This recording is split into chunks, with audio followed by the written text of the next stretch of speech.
आज के इस वीडियो में हम बताएंगे कक्षा 5 के विषय हिंदी, ठीक है।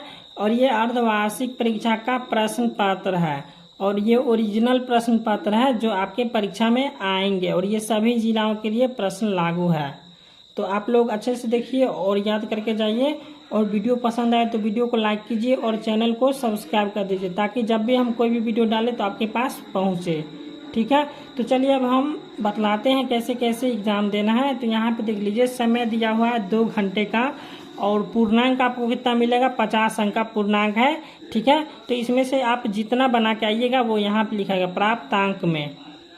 यहाँ पे लिखा हुआ है छात्र का नाम, तो यहाँ पे आपको अपना नाम लिखना है। यहाँ पे वर्ग क्रमांक लिखा होता है, यहाँ पे वर्ग क्रमांक लिखना है और यहाँ पे विद्यालय का नाम लिखना है और यहाँ पे प्रखंड का नाम लिखना है। उसके बाद संकुल का नाम लिखना है, उसके बाद जिला का नाम लिखना है, ठीक है। और यहाँ पे आपको हस्ताक्षर नहीं करना है, नहीं यहाँ पे करना है।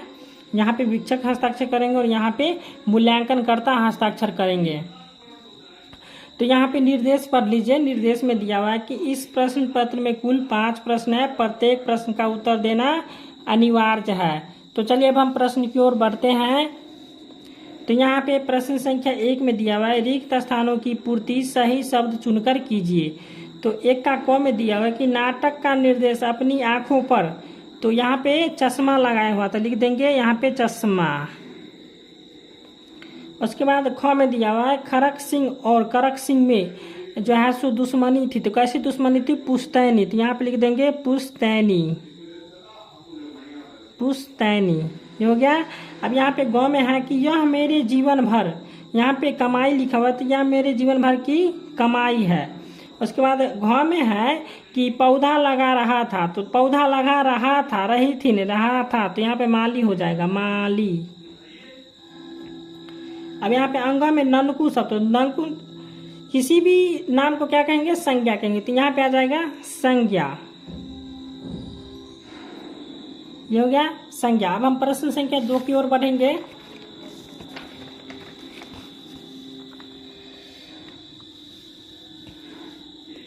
प्रश्न संख्या 2 है स्तंभ क को स्तंभ ख से सुमिलित कीजिए, ठीक है। तो यहाँ पे मिलान करने वाला है, यहाँ पे स्तंभ क है और यहाँ पे स्तंभ ख है, इसको क्या करना है, मिलान करना है। तो यहाँ पे क में दिया हुआ जालिम, तो जालिम का हो जाएगा आपका अत्याचारी। उसके बाद ख में पुश्तैनी का हो जाएगा, पुश्तैनी का हो जाएगा कई पीढ़ियों से संबंधित। उसके बाद ग में दिया हुआ है कवि, कवि का हो जाएगा कविता लिखने वाला। उसके बाद घ में है अदमय, अदमय का हो जाएगा प्रबल। और अंग में है उपवन, तो उपवन का हो जाएगा बगीचा।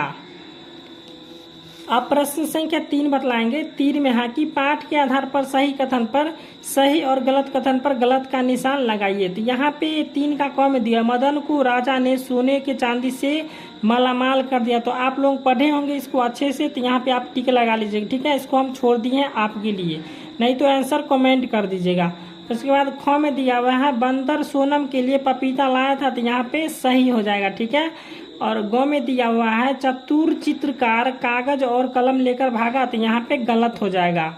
और घ में दिया हुआ है मदर टेरेसा ने पैसे कमाने के लिए नन बनने का निश्चय किया, तो ये सही हो जाएगा, ठीक है। और अंग में दिया हुआ है पत्र के पत्ते में लिखा जाने वाले पिन कोड 6 अंक का होता है, तो ये सही हो जाएगा, ठीक है।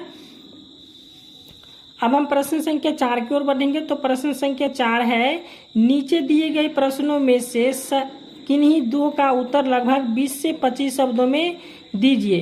तो यहाँ पे 4 का कौन नंबर प्रश्न है, किस दृश्य ने मदर टेरेसा का मन मोह दिया। अथवा में दिया हुआ है कि मदर टेरेसा को ममता की मूर्ति क्यों कहे गए। तो यहाँ पे किसी एक प्रश्न का उत्तर देना है, ठीक है। तो चलिए इसको हम बतला देते हैं। यहाँ पे हम लिखे हैं क्योंकि वह बहुत दयालु थी और उन्हें शांति के लिए नोबेल पुरस्कार भी मिला था। यहाँ पे हो जाएगा उनका जन्म अलबामा में हुआ था, ठीक है। अब हम ख प्रश्न संख्या ख की ओर बढ़ेंगे। तो ख नंबर प्रश्न है कदम का पेड़ कविता में माँ ने बच्चों को नीचे उतारने के लिए कौन कौन सी प्रलोभन दिए। अथवा में दिया हुआ है चांद ने भारे पर कुर्ता लाने की बात क्यों की।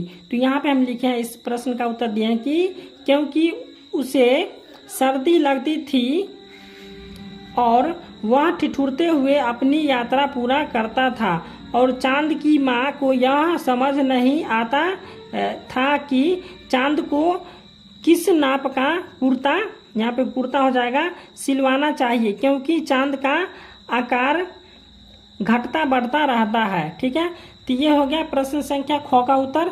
अब हम प्रश्न संख्या 5 की ओर बढ़ेंगे। तो यहाँ पे प्रश्न संख्या 5 है, नीचे दिए गए प्रश्नों में से किन्हीं एक प्रश्न का उत्तर लगभग 100 शब्दों में दीजिए। तो यहाँ पे क में दिया कि बड़े होकर मानव सेवा के लिए आप क्या क्या करना चाहेंगे। तो यहाँ पे हम लिखे हैं कि बड़े होकर मानव सेवा के लिए हमें सर्वश्रेष्ठ प्रयास करना चाहिए। उसके बाद और लिखे हैं,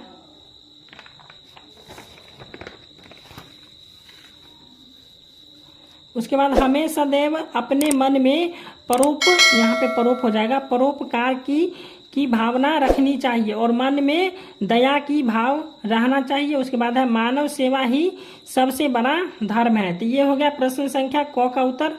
अब हम ख को बतलाएंगे।